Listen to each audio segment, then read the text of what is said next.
Hello दोस्तों, आप सभी का वेलकम है हमारे यूट्यूब चैनल में। आज हम बात करेंगे यूपी टेट में आने वाले हिंदी व्याकरण के सर्वनाम के बारे में। सर्वनाम के बारे में हम याद करेंगे और जानेंगे किस तरह के यहाँ से सीधे सीधे क्वेश्चन बनते हैं। इस सर्वनाम के बाहर से आपका कुछ भी नहीं आएगा। इसी वीडियो से सब कुछ क्लियर होगा।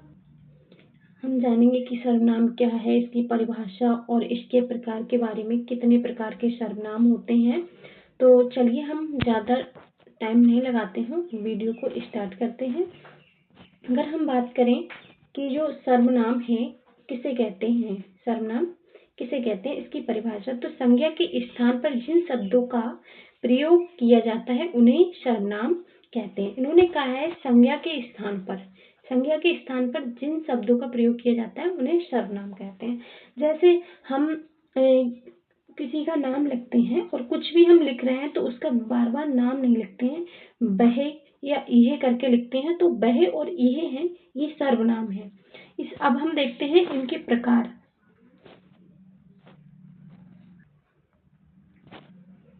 सर्वनाम मुख्य रूप से 6 प्रकार के होते हैं। इन्होंने बताया है कि जो सर्वनाम है उनके 6 भेद होते हैं। प्रकार को या भेद को एक ही बात है। तो कौन कौन से हैं? पुरुषवाचक सर्वनाम, निजवाचक सर्वनाम, निश्चयवाचक सर्वनाम, अनिश्चयवाचक सर्वनाम, प्रश्नवाचक सर्वनाम, संबंधवाचक सर्वनाम। हमारे क्वेश्चन जब पूछा जाता है तो उसमें पूछ लेंगे, उदाहरण देके कि इसमें कौन सा सर्वनाम है। तो इस वीडियो से आपके सारे सर्वनाम अच्छे से क्लियर हो जाएंगे। ट्रिक के द्वारा समझेंगे कि किसको किस तरह से पहचान सकते हैं। अब हम बात करते हैं सर्वनाम। सबसे पहले हमारा जो सर्वनाम है वह है पुरुषवाचक सर्वनाम। पुरुषवाचक सर्वनाम के बारे में हम जानते हैं कि पुरुषवाचक सर्वनाम क्या है। पुरुषवाचक सर्वनाम क्या है हम जानते हैं। तो परिभाषा है, जिन सर्वनाम शब्दों का प्रयोग पुरुष जाति के लिए किया जाता है उन्हें पुरुषवाचक सर्वनाम कहते हैं। जैसे वह, लड़का, वे, वह, लोग, अपना आदि। इन्होंने कहा है जहाँ लड़का है, वह हम कह रहे हैं, और वह लड़का है तो वहां पर पुरुषवाचक सर्वनाम है। समझने की इसकी ट्रिक है, जिस शब्दों के बदले लड़का, पुरुष, भाई, पिताजी, शिक्षक जैसे पुरुष जाति के व्यक्ति आए वहां पुरुषवाचक सर्वनाम होगा। ट्रिक है, पुरुष मतलब पुरुष, इसलिए पुरुष के लिए पुरुषवाचक सर्वनाम का प्रयोग होता है। नेक्स्ट हम बात करते हैं, दूसरा हमारा सर्वनाम है निजवाचक सर्वनाम। निजवाचक सर्वनाम किस सर्वनाम को कहते हैं ये हम जानेंगे। तो इसकी परिभाषा है, जिन सर्वनाम शब्दों का प्रयोग स्वयं बोले वाले के लिए किया जाए निजवाचक सर्वनाम होता है। जैसे हम अपने लिए कुछ करें तो उसे निजवाचक सर्वनाम कहेंगे। जैसे मैं, हम, हमें, हमारा, हमको, मुझको, हमको आदि। इसमें हमारा निजवाचक सर्वनाम होगा। समझने के लिए ट्रिक है, जब भी बात अपने आप बारे में करें तो जो शब्द आए, जैसे मैं, हम, मेरा, हमें, वह शब्द निजवाचक सर्वनाम में आएगा। जब हम बात खुद की करें, खुद के बारे में हम बात करें तो वह हमारा निजवाचक सर्वनाम आएगा। इसकी ट्रिक है, निज मतलब अपने पास। जो शब्द अपने पास के लिए हों वह निजवाचक सर्वनाम निजवाचक सर्वनाम कहलाते हैं। दूसरा हमारा सर्वनाम है निश्चयवाचक। इस सर्वनाम को किस तरह से जानेंगे हम। परिभाषा है, जिन सर्वनाम शब्दों द्वारा संज्ञा या सर्वनाम शब्दों के विषय में निश्चित रूप से निश्चित किया जाए उन्हें निश्चयवाचक सर्वनाम कहते हैं।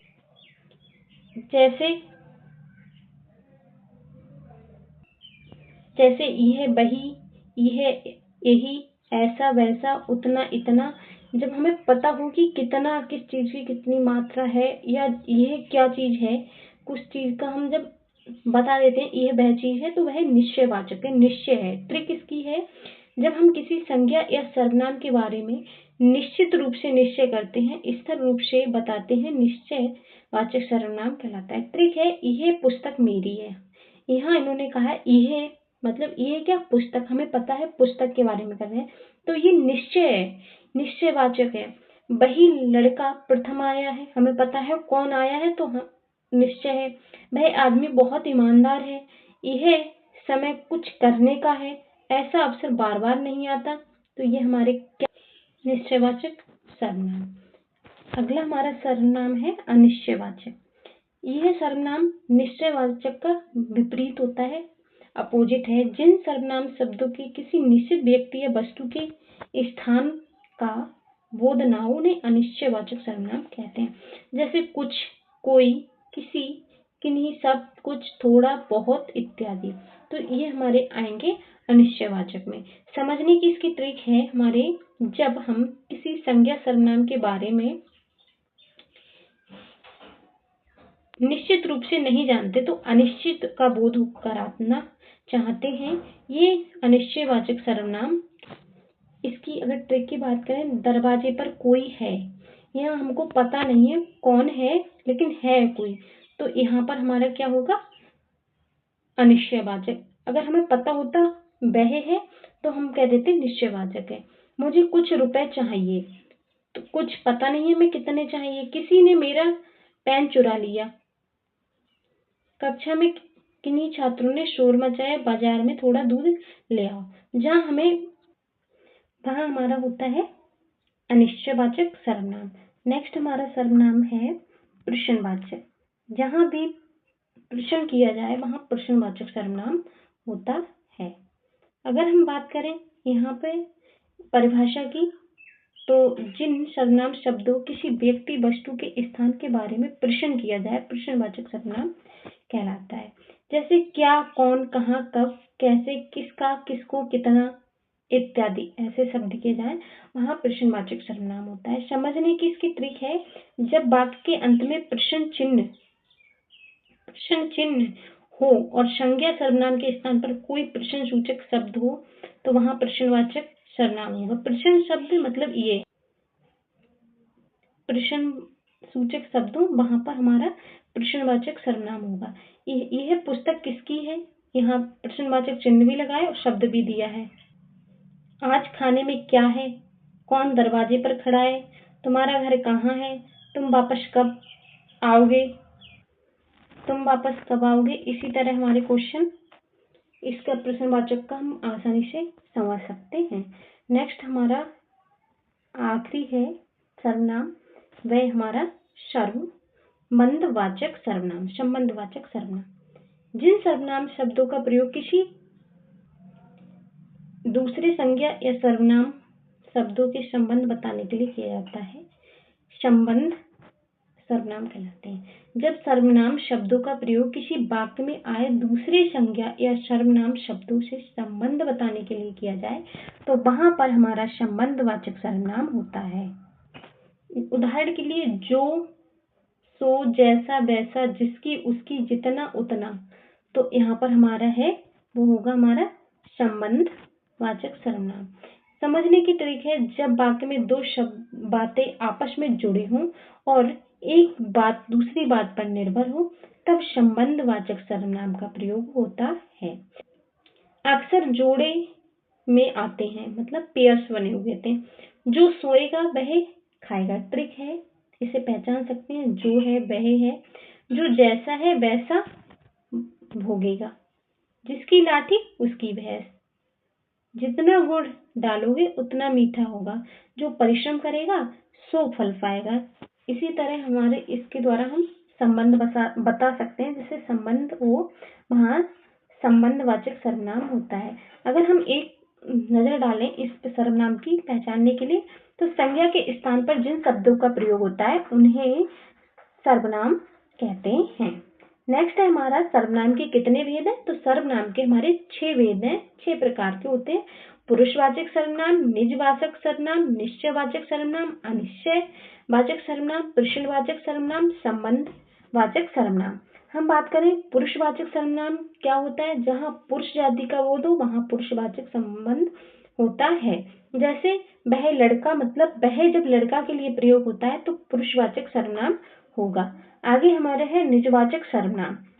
जिन सर्वनाम शब्दों का प्रयोग स्वयं बोलने वाले के लिए किया जाता है वहाँ निजवाचक सर्वनाम होता है।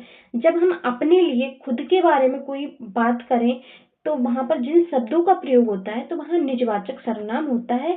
यहाँ पर हम मैं, हम, मेरा, हमें इन शब्दों के द्वारा पहचान सकते हैं, यही हमारे निजवाचक सर्वनाम होते हैं। निश्चयवाचक सर्वनाम क्या होता है? तो निश्चयवाचक सर्वनाम वे सर्वनाम होते हैं जिसे हमें चीज का निश्चित पता है कि यह वह चीज है। जैसे वह मेरी पुस्तक है तो मुझे पता है वह पुस्तक मेरी है, तो वहां पर निश्चयवाचक सर्वनाम होगा।